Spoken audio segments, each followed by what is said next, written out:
Can you walk me through focused thought for 17 seconds and give an example of what that would be step by step? Yeah, what subject? The subject of manifesting a lot of money.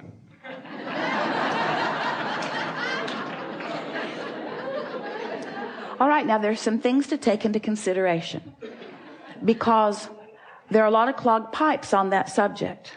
So there already is quite a bit of momentum on that subject. So if we approach it in any normal way, we're just going to add to the clogged pipe. You see what we're getting at? So here's a law-based fact that if you can hear it, it will serve you in every conversation that you have with yourself in your deliberate creation forevermore. The more general you are when you approach a topic where you know you have clogged pipes, the better off you'll be. Now think about what that means. If you don't have any clogged pipes, if you're thinking about something wanted, then the more specific you are, the faster the momentum and the better it is, because you're carving out a path of least resistance to something. But when you're thinking about something unwanted and adding to what you do not want, then the less specific you are, the better off you'll be. Does that make sense to you? So you start. What's the goal here? To find the first pure thought about abundance. A pure thought about abundance. So just reach for a pure thought about abundance, which means try not to have it have any relationship to you. If you're not feeling abundant, then be good to leave you out of the equation for just a little bit. So let's just talk purely about the idea of abundance. Abundance. The idea of abundance makes me feel free. All right.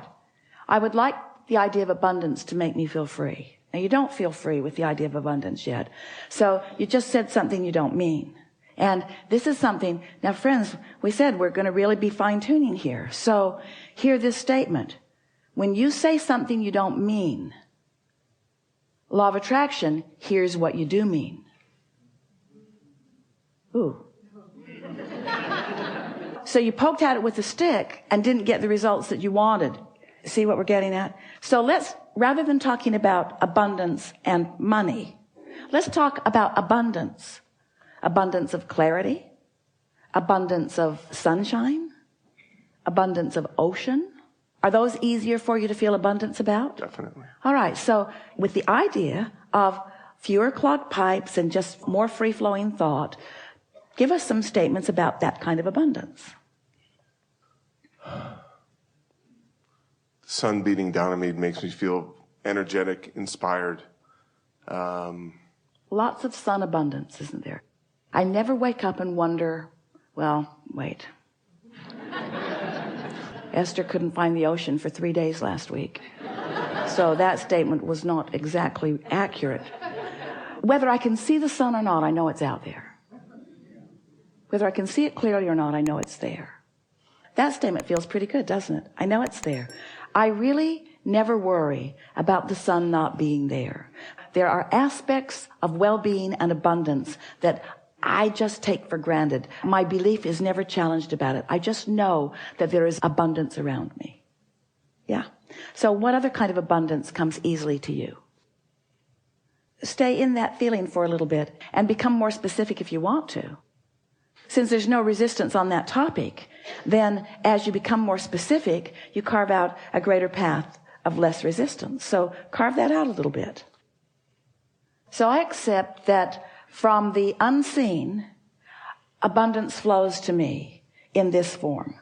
And so it is logical to me that from the unseen, that all nature of abundance will flow to me. And that in the same way that I can be in a vibrational place of just allowing that to happen, I can be in a vibrational place of allowing more abundance on more subjects to happen. Feel how free-flowing that is? In other words, no resistance. Those statements were easy to make and felt good as you make them. Now that may be all the work that you need to do for one conversation that you're having with yourself. And you can tell that you've done good work because you have contemplated a subject and you felt good while you contemplated it. So we're going to make a statement to you, really to all of you. This is another refined point, very fine-tuning, deliberate creators that we are visiting with here today. So, how do you feel about the concept of, in order to get the results that you want, if you've got some clogged pipes, just never mind them, lay some new pipes? Doesn't that make perfect sense to you? Isn't that an easy to understand concept? So now we just want to insert this very important understanding. When you're standing in the middle of clogged pipes, and you know you are because you feel uncomfortable, that's not the time to try to lay new pipes, because all you do is increase the clogging of the pipes that already exist. So here's a statement that we want you to remember.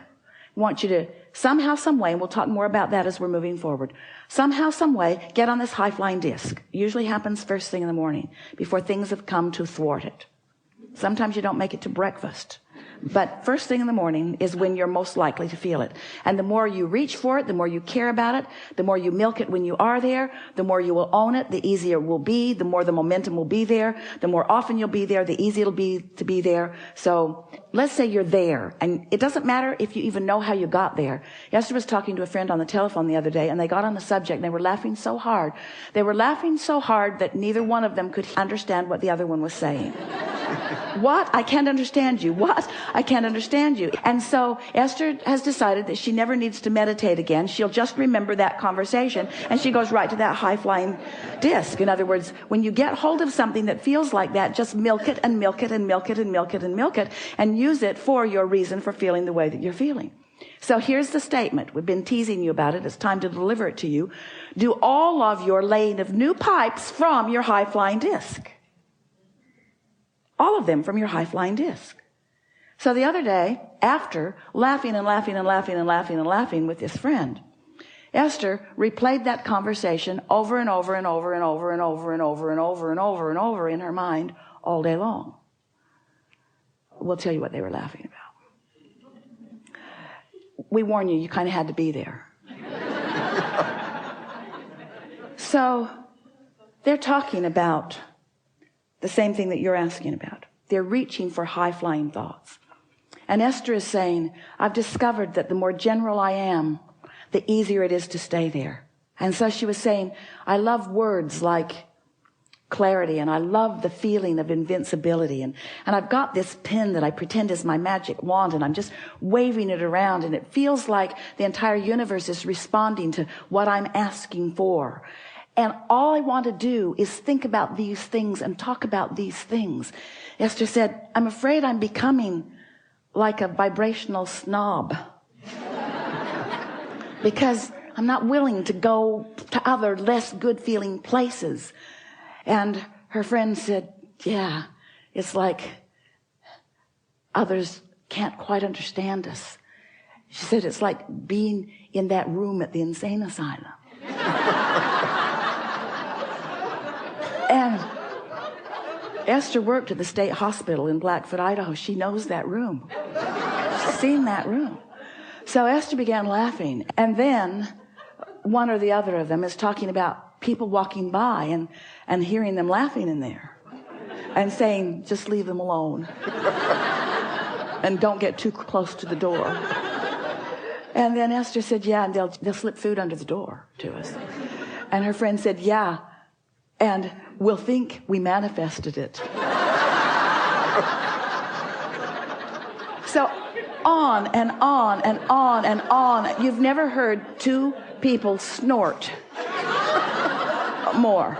So finding something like that and milking it just for the fun of it, milking it just for the clarity of it, causes you to practice that high-flying vibration and gain momentum of that high-flying vibration and make it more likely that that is the high-flying vibration that you own. Make it easier to be there.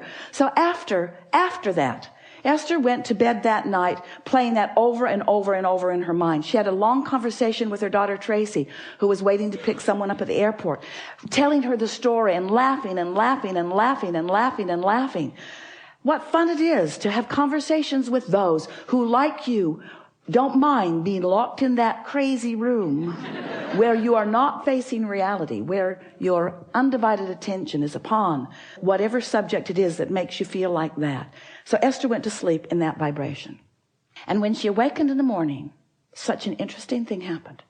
Because her first thought, now she's been listening to us for a long time, talking about how when you prepave, when you go to bed thinking about good things, and you'll wake up thinking about good things. And Esther woke up, and the first thought that was in her mind was maybe the most troubling thought that she's experienced in the last several years.